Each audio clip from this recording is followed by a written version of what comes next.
Hey, what's up guys? So in this video, we will see how to connect hidden Wi-Fi networks on any Samsung phone.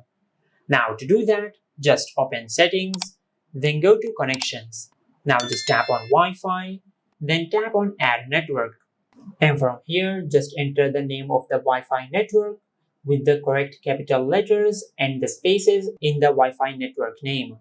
And once you enter the correct name of the Wi-Fi network, just tap on security and select the security protocol of the Wi-Fi.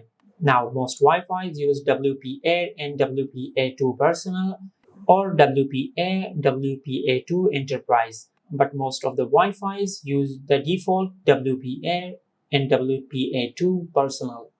Now after that, just tap on password and enter the Wi-Fi network password.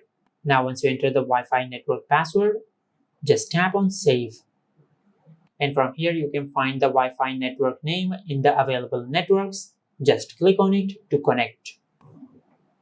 And this is how to connect hidden Wi-Fi networks on any Samsung phone. If you found this video helpful, please like the video and subscribe to our channel and hit the bell icon to get notified when we upload a new video.